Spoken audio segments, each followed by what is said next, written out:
Ever since man could physically achieve, there has been competition. Running, hunting, fighting, racing, even battles of the mind with games like chess or Guat Pai. It is a core function of the animal kingdom. Hardware, software engineering is no different. Since the dawn of the very first computer chip to now, one thing has remained constant: the need to better what came before or at the same time. Consumer electronics have long since thrived on this very ethos. Throw in cutting edge tech, cost efficiency and the almighty beast that are video games, and you have an octagon of battle that has churned for almost the past 50 years.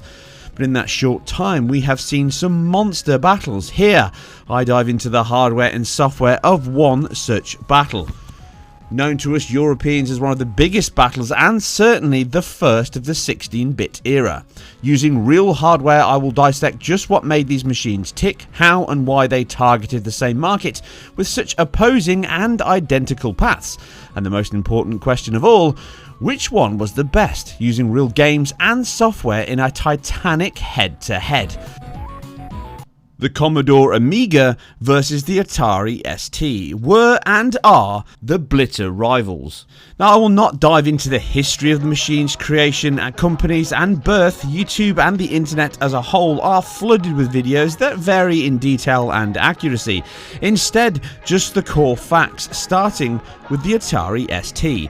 Now, this was the very first one to launch, but it was much cheaper than its then Amiga rival, which really wasn't its rival at all. That actually arrived quite a few years later. Now, ST stands for 1632, which is the ubiquitous 16-bit Motorola 68000 CPU and its internal 32-bit data bus or registers. Now, the machine was a saviour for Atari after its huge multi-million-dollar loss from its 2600 and 7800 consoles. Now, due to many factors outside of this video, contrary to popular belief though, this was not Atari's fault, but as the number one at the time, they certainly took the brunt.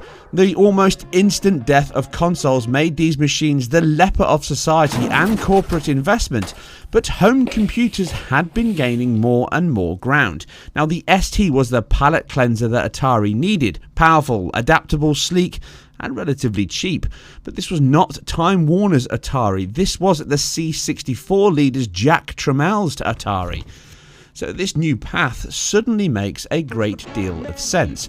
By now, consoles had lost their edge and families were no longer completely hysterical whilst playing games of Pac-Man, unless they'd snorted something beforehand, which may have happened right here. No parent was ever this excited about their child playing video games. Now, you have to understand, here in Europe, the great video game crash was more a bump in the road. The UK, Germany, France and Spain, amongst others, had long since been a haven for these tiny home-based micros. Keyboards, mice, even phallic-shaped joysticks were not new.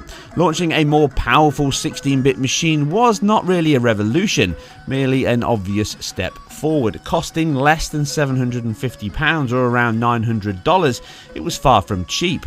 But in comparison to its rivals, it was doing a hell of a lot more for a hell of a lot less, and that made all the difference in the impact it made. The head start the ST enjoyed allowed it to become a transition for developers moving up from 8 to 16 bits, with the expanding home business market also helping it achieve those vital sales targets.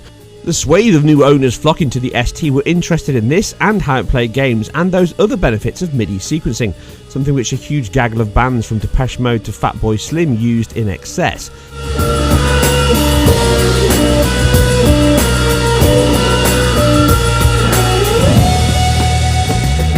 Now, these two huge bonuses alone may not have been enough, but it also outclassed a Macintosh of the time to the point where it could run the exact same code under emulation faster, improve display quality and colour, games and multimedia. It only seemed more attractive at almost half the price. The slogan of the time was both catchy and accurate. The Atari 520 ST, power without the price. Budget or not, it packed a powerful Motorola 68000 CPU that runs at 8 MHz, circa 1 MHz faster than the Amiga 500, or approximately 14% faster, something it needed. Now, although the machine was very impressive for the time and certainly the cost, it was built to a budget audience. No more evidence than in the Yamaha YM2149 sound chip, which is practically identical to the one inside the Spectrum. Now, this offered up a limited 3-voice sound generator and 1 noise, enabling synthesis sound effects or music. Any sampled tracks or speech had to come via the CPU's help. Now, this was a common complaint of games on the machine, as they sounded very close to the old 8-bit Spectrum titles or the later Master System ones. Now, this was due to the Yamaha chip being close to that 8-bit Texas chip, meaning it was inferior to the much older C64 chip.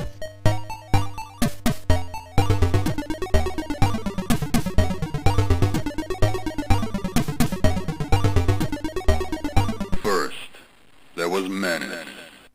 Now, Psygnosis presents a DMA design game.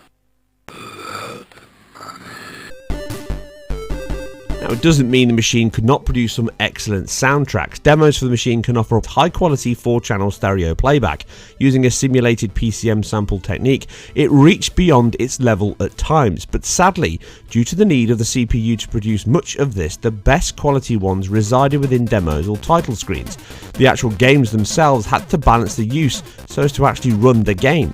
Xenon 2, though, is a quality port on the ST, and even though it does not sound anywhere near the Amiga version in the game, they both suffer from losing channels of music to sound effects in-game, mind. Now, in the title screen, the ST hands in a shorter loop and sequence, but it is still a commendable job of delivering the sampled, bombastic bass beats.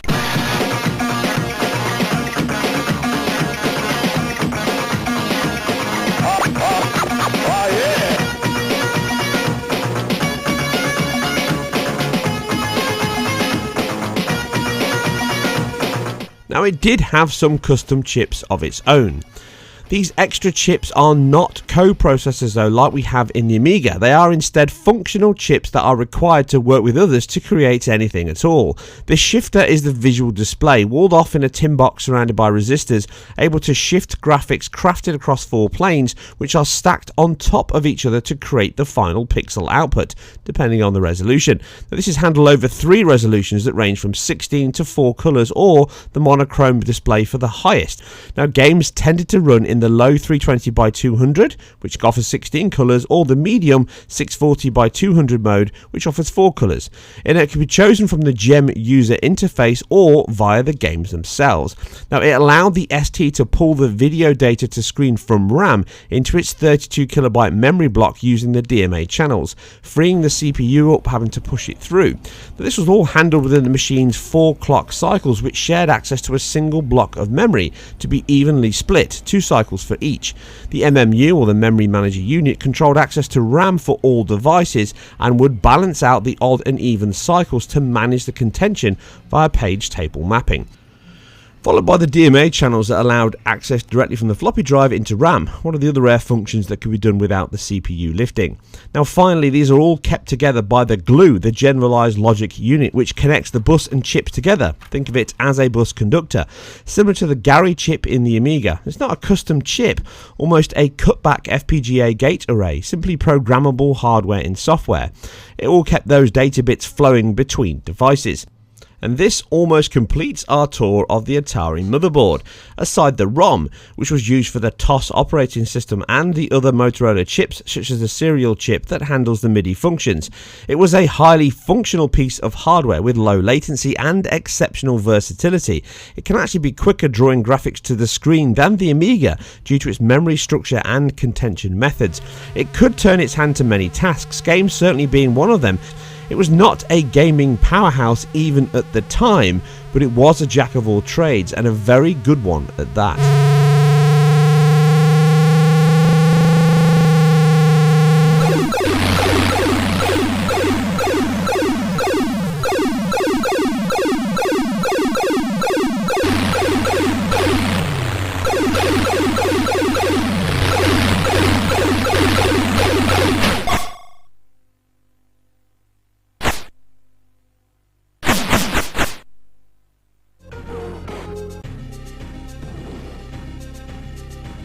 but this was against its competitor, the Commodore Amiga. Now, this private company creation was rescued from the bloody claws of Atari by Commodore. Now, it was an engineering marvel at the time and paints the link these two machines share. They literally had their destiny preordained. The original Amiga launched a little after the ST in 1985, but it didn't really target the budget range relatively that the 520 ST did. The Amiga went all top end with the 1000. That the Amiga itself was a very different machine, almost a console by demand, but always a computer by design. This smuggled computer design by J. Miner gave way to another unique selling point and differentiator between the machines: expansion. Upgrading the memory and having a hook into the system bus offered the Amiga with an easy extendable system, with plug-in memory expansion being one of the biggest. It also created an entire third-party business model. You can see here on the 1 meg expansion board the little switch here that can actually flick off the memory very easily at the bottom of the machine without taking it apart. And you can see on the circuit board the memory chip across the bus is linking straight into the onboard RAM. This made the Amiga far more versatile and expandable throughout its life. In reflection, the ST was designed with a very rigid old-style console or 8-bit design, which left expansion possible but very limited. Aside from later models and boards, it was largely only possible by home mods and a decent knowledge of electronics and soldering. Now, the expandable design was not all that made the Amiga more exotic than the ST though. Even though it still wanted to take the household hostage as a jack of all trades, its much higher launch cost put it firmly outside the ST market and the reach of the mass market. This showed with poor sales competing with the more expensive IBM machines. It was technically superior, but nobody seemed to care. It took Commodore 2 years to realise this was a huge mistake, and a new boss. 1987 saw the £500 A500 launch that changed all of that. It was here that the Atari ST started to feel the pressure. By now the ST was much cheaper to make, and the constant hardware revisions and reduced manufacturing cost helped, as the ST could be picked up for around £100 to £150 less, even with the Amiga discounts at store, but they were now at least true rivals, and the Amiga had a huge gap to make up as it had allowed the ST to gain ground and market share. Well, aside America, where both machines were marketed with an extraordinary level of ineptitude, both chasing the business model that was being cornered more and more by IBM compatibles and Apple, and as such both failed to make a significant impact. But here in Europe, the marketing teams knew exactly what sells units, and spreadsheets aren't it. The Amiga 500 was the cut-down, cost-centric powerhouse that Commodore required and should have led with, but internally packed the same punch as the launch model. Taking its design cues from the ST, it was another keyboard-based computer that had a built-in floppy drive, visual GUI-based operating system housed within preloaded ROM chips, and a 512K of RAM as standard to run everything. You could easily mistake these for twins, but the differences are there. The first, and a negative, is the external PSU brick that was synonymous with almost all Commodore machines, a requirement to get in line with that £499 competition. Popping the hood, we can see that it is again powered with the same Motorola 68000 CPU, just slightly slower. To compensate, it does pack a collection of co-processors which really set it apart at the time. Way before the norm of today with DMA circuits, specific sound processors and a GPU essentially, it really all started here with the famous OCS chipset that removed workload from the main CPU and RAM. Entitled Paula, Agnes and Denise, these chips not only handled specific tasks, but they had their very own bus. It was slower than the main CPU and ran at a lower clock rate, but being able to offload visual creation, sound mixing or sampling was a seismic shift forward.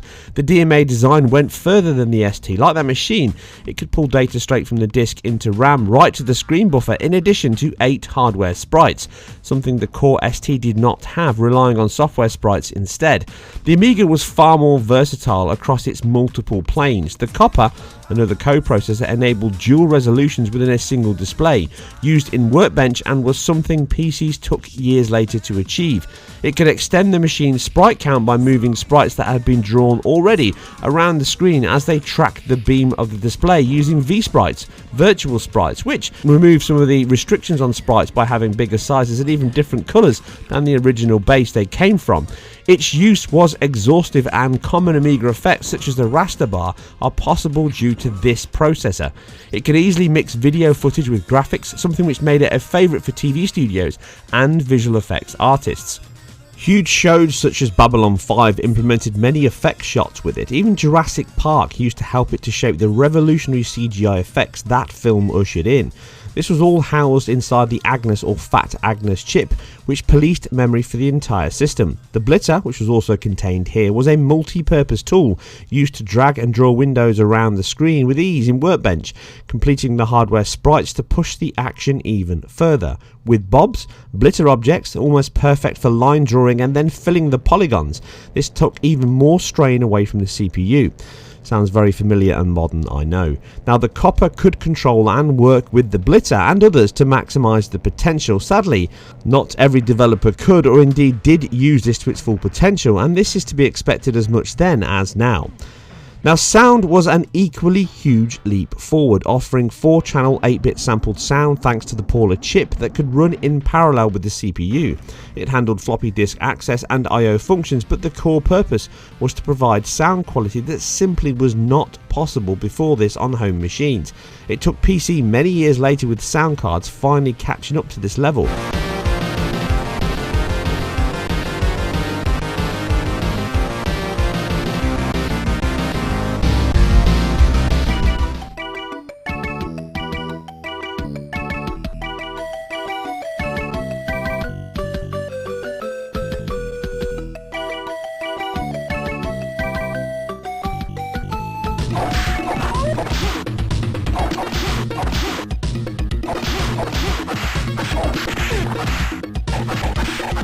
The Super Nintendo got much credit for ushering in the sampled sound and mixing it was famous for, and even though it supported more channels and a DSP to have real-time mixing and effects added, it was an improvement over what we had been enjoying since the mid-80s on the Amiga. Some of the tunes it could deliver were only limited by the talent and skill at work, with some incredible boasts.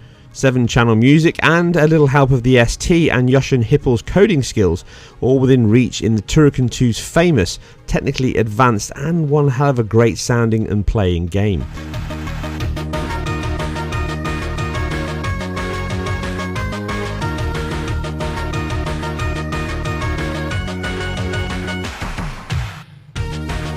Now, the final chip, Denise, is the video display controller and handles the output planes along with the 8 hardware sprites.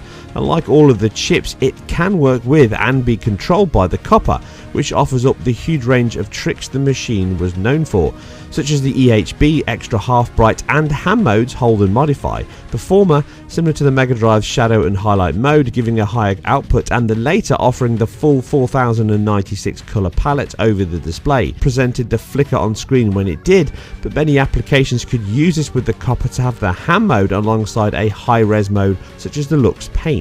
The chip is also used for mouse joystick control and completes the trio of multi-function processors. The sheer brilliance of the system was around not only those extra chips, but also how it was designed to work so efficiently using the odd and even times of the clock rate to balance DMA action with the CPU reads and writes, reducing contention issues, and even if they did, the priority of the blitter or the CPU was fully programmable. It did mean you had to plan much better to get the most out of the machine, but when the developers did, and this included the simply gigantic and widespread demo scene, the machine would sing like nothing else at the time and for a good while afterwards.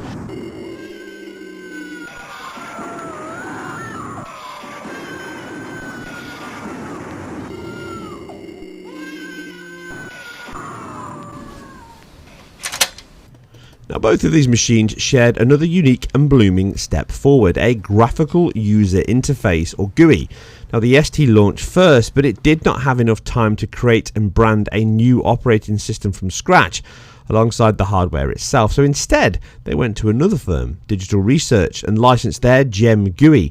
Now, the process was complicated, and Atari sent a team to work alongside the DR team and port over the GEM-DOS system to the 68K machine. This resulted in a hurried approach, but one that gave them exclusive rights to that version and took them out of the later lawsuit brought against Gem from Apple and the poetic license they took from the Mac OS.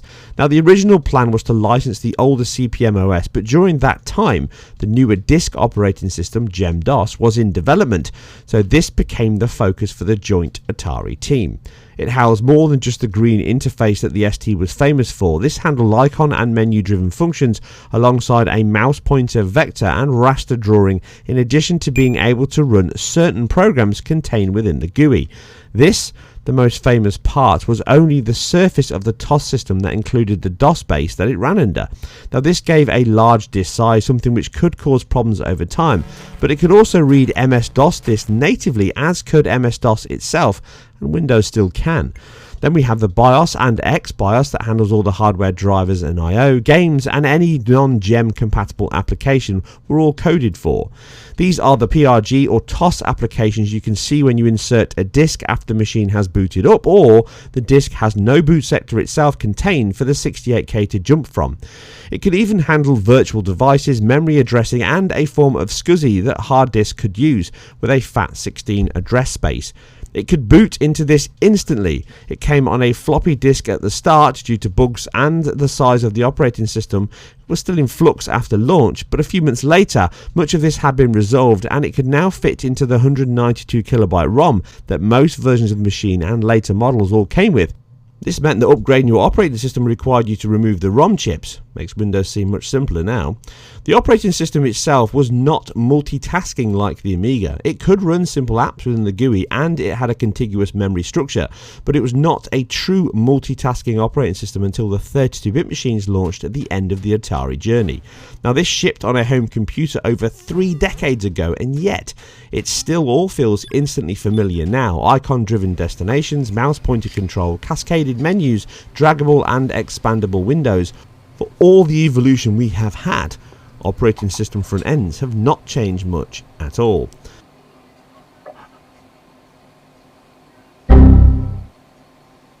Another bold and dramatic step forward was taken with the Amiga operating system. It again suffered from having the GUI become the name used for the OS. Instead, this runs within the Amiga OS, and Workbench itself used Intuition, another window-driven folder system, but it opened these based on location, with drag, expand, drop, and functions that, on the surface at least, closely resembled those of the Mac and Atari systems.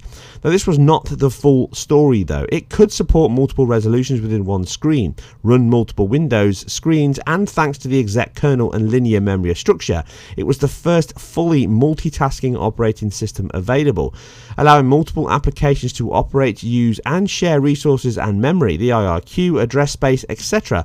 could all operate in tandem. Now, it did leave the machine vulnerable to locking up at times, slowing down, or being stopped entirely due to this. Though even so, it was a way ahead of its time, offering an increase over the TOS Atari system, but with a different file system and operating model. And even though they both ran on the same CPU, they share very little in operation methods and construction.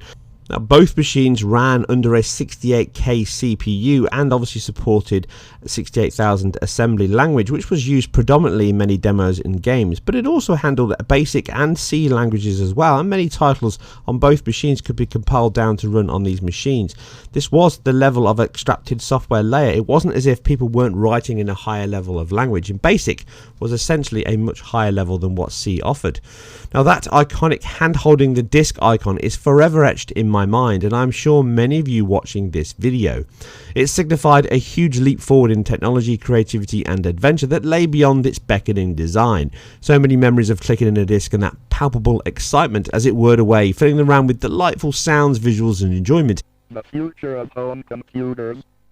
So many games that both machines delivered in abundance, which perfectly leads us on to the final stage of this analysis.